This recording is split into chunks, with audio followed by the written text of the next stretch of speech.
Hi, everyone, and welcome to Remaking Tomorrow, a series of conversations about the future of teaching and learning. I'm Greg Baer, the co-author of When You Wonder You're Learning, Mr. Rogers' Enduring Lessons for Raising Creative, Curious, Caring Kids.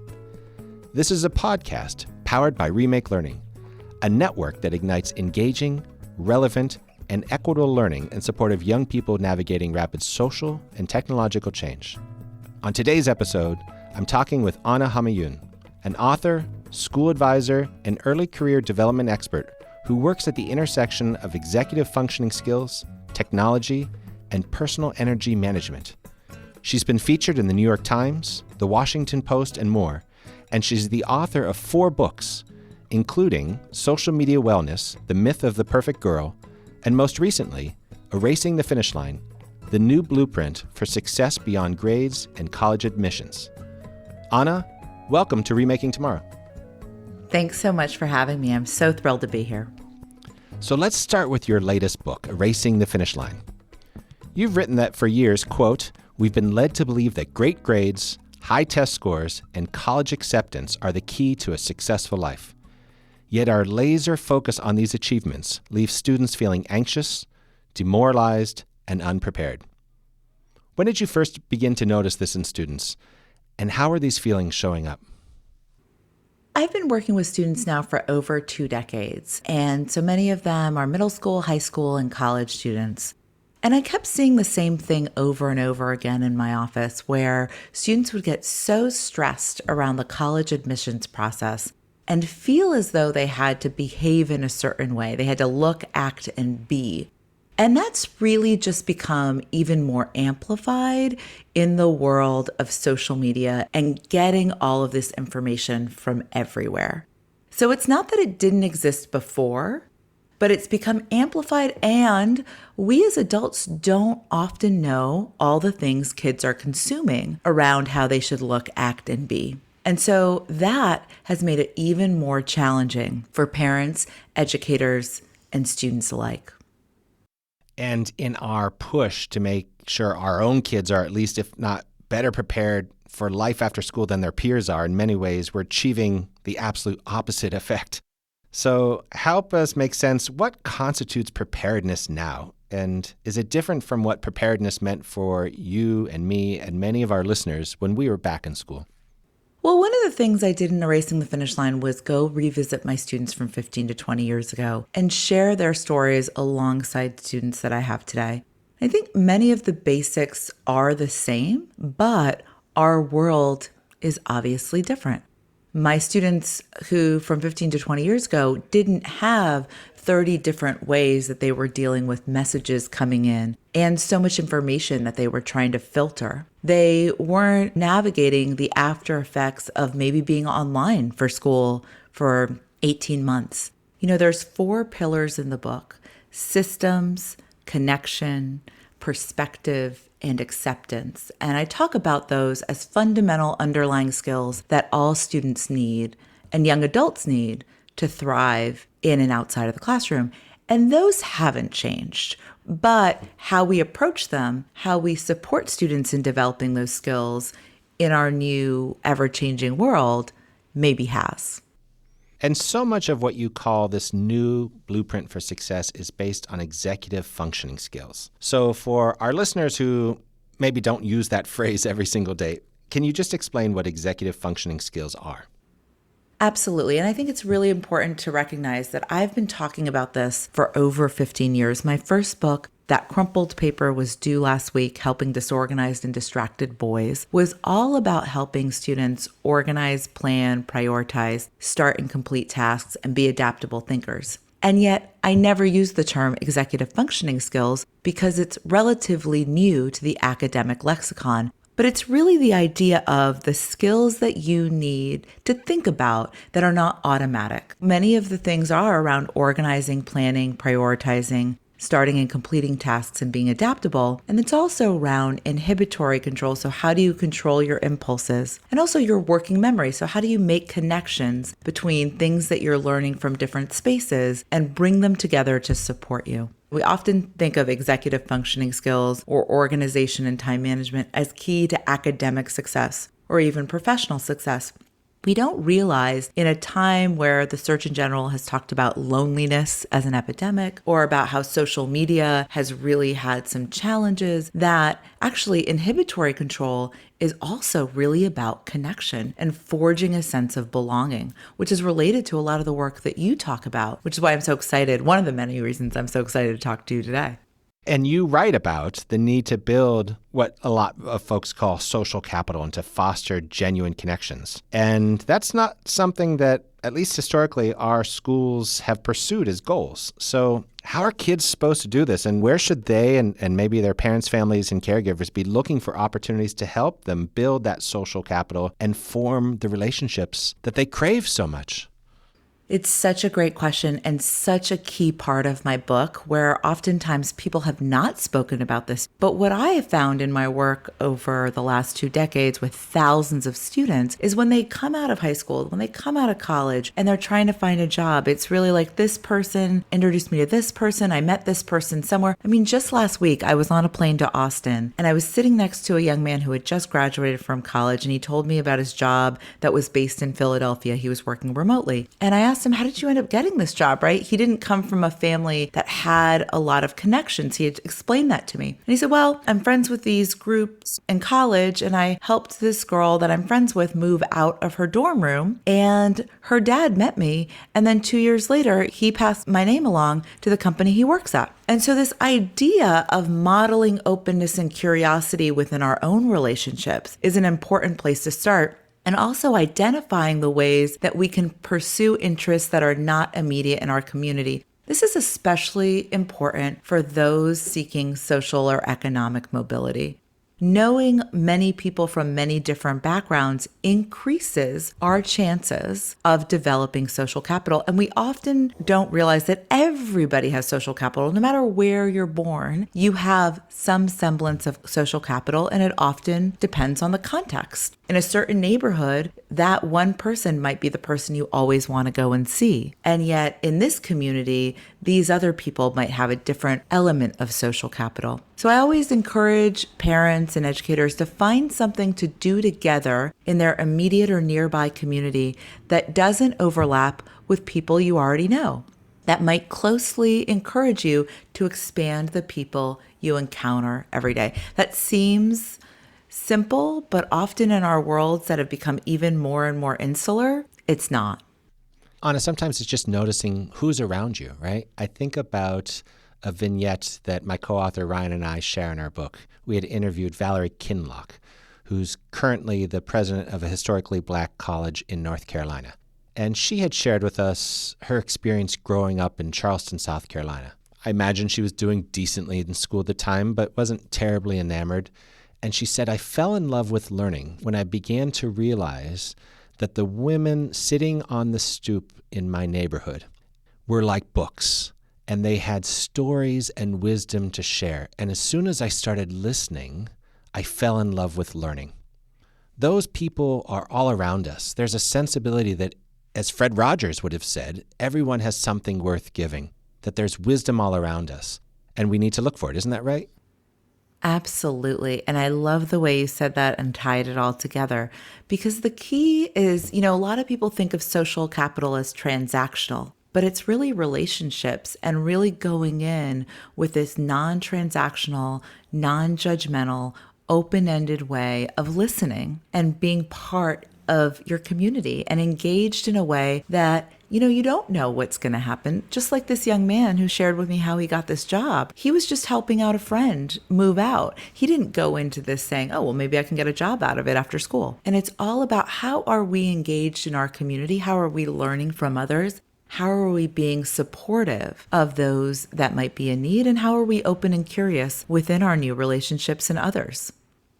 Anna, in introducing yourself, I spoke to the intersection of your work of executive functioning skills, technology, and personal energy management. And I'm really interested in this idea of students identifying their energy profiles. And this goes back to your expertise in personal energy management. So what is an energy profile, and how does it help learners manage their energy effectively?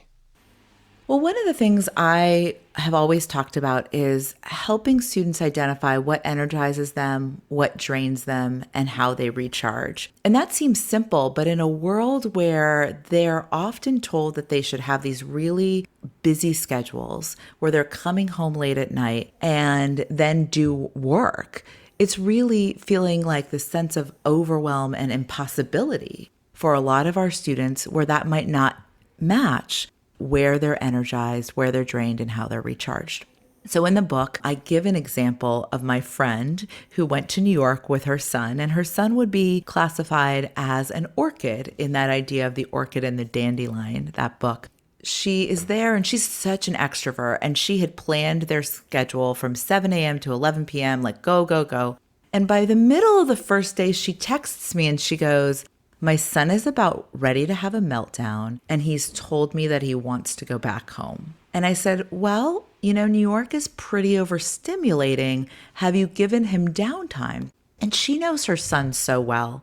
But it was this moment of, in her excitement of, we're going on this trip, it's mother-son to New York, she had forgotten what her son's energy profile is. And I feel like when I talk about this in audiences around the country to parents and caregivers, I see them look at each other, these couples look at each other being like, oh my gosh, this is the hidden thing. If you're in a family where people have different energy profiles, right? You have that child who can go, go, go. Or you have that parent who really needs time to recharge. It can be different with this push-pull. And one of the pillars of the book is around acceptance of your energy profile and figuring out where you have the most energy. And for students, that's where they should do their work.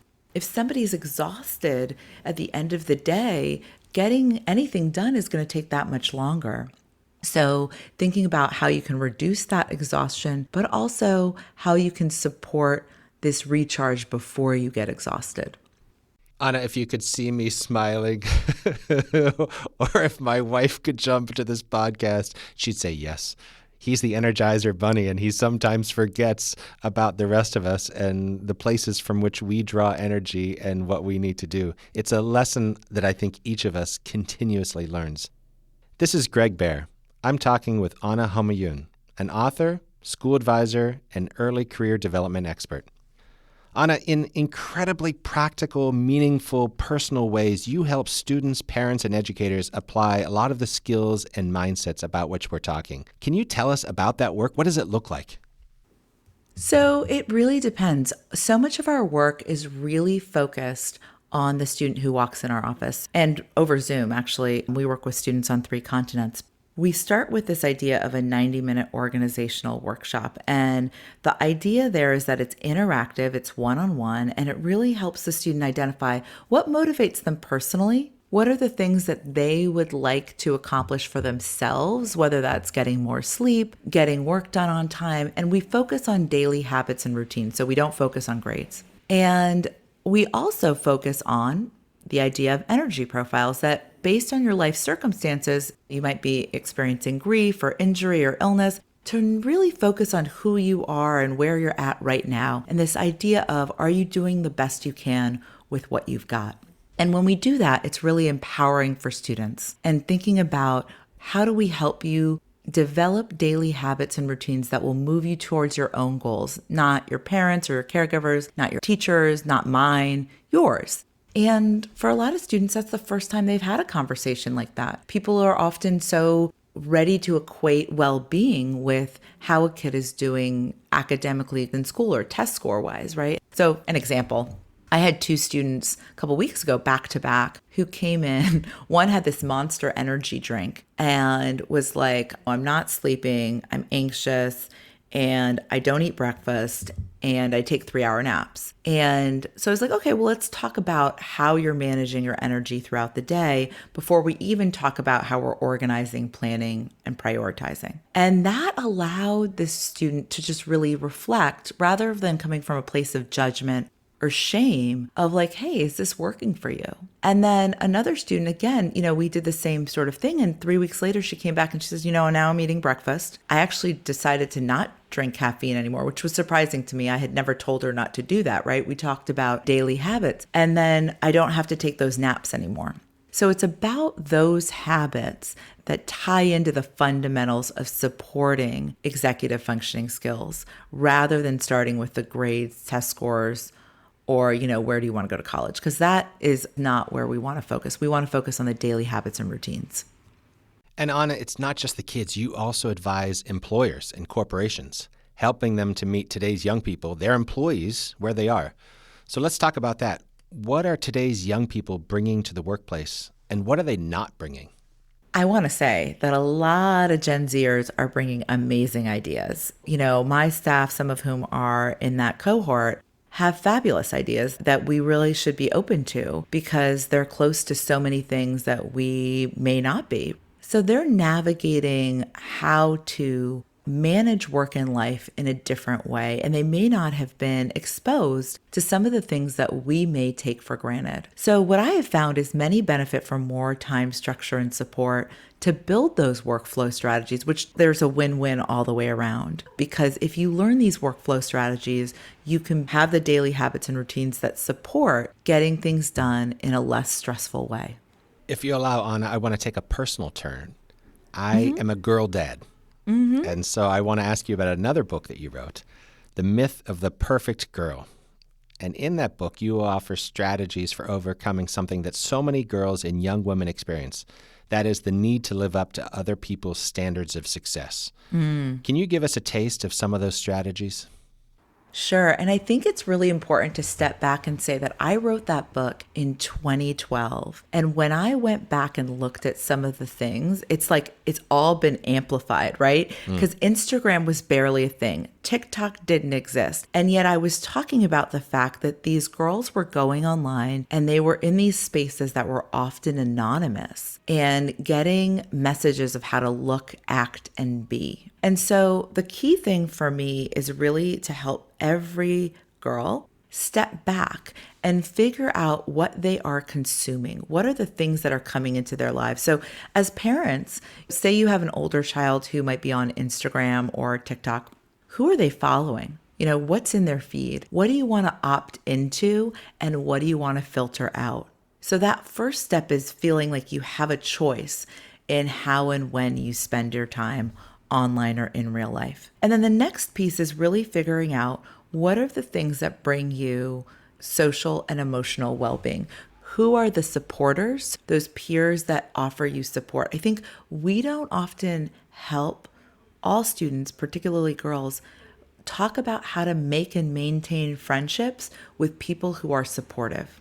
The reality show relationships that have happened over the last 2 decades have really altered the way we look at friendships, in addition to the way that the word friend has been co-opted by so much social media. Like our friend is our plumber, our friend is someone we met once, our friend is our best friend from 5th grade. Like we don't know that term friend. So helping them also be thinking of what is a supportive friend. And that I can opt into energizing friendships and I can opt out of experiences that are draining or minimize the impact on my life. And that is a really important place to start. We also want to make sure that every young person has multiple trusted adults that we trust. And this is really interesting because when I traveled around for social media wellness, I found out that at every school, no matter how big or small, public, private, independent, that 5 to 10% of students at every school I visited, students didn't have a trusted adult they felt they could turn to if something uncomfortable happened online or in real life. And so that third piece is really, as parents, as caregivers, as educators, how do we make sure that every child that comes within our sphere has trusted adults that we trust? Which is so critical when we think about this rapidly changing world, socially, technologically, and otherwise. The thing that remains constant, what's timeless and classic, is that role of caring adults and the deep, caring, authentic relationships to which we can turn for the support when we need it. Anna, we've been having a lot of fun closing these conversations with a bit of a lightning round, right? To get to know you a little bit more. So are you ready for a rapid pace lightning round of fun questions? Oh my goodness. I am so ready. I'm so excited. Okay, first things that come to mind. Describe Anna's energy profile. Oh, energized by people, but also need a lot of downtime. What do you do to recharge? I read, I work out, and I walk my dogs without my phone. Your favorite part of the Duke Gardens in Durham, North Carolina? Oh, that's the children's area by far. I love that area, but I love every part of the Duke Gardens, quite frankly. Anna, how can people find out more about the work that you're doing? Well, they can visit my website, Homayoun.com, and erasingthefinishline.com will also take you there if that's easier. And yeah, I'd love to stay connected to those who are interested. And Anna, before we go, just one more question. What's one thing that parents and educators can do today to make tomorrow a more promising place for every learner? I love that question. And I would say to ask open-ended questions without judgment, because kids often have answers within them, and it's always exciting to see them discover those. Thanks again to Anna Homayoun. Her latest book is Erasing the Finish Line, the new blueprint for success beyond grades and college admissions. Remaking Tomorrow is powered by Remake Learning. Learn more at remakelearning.org.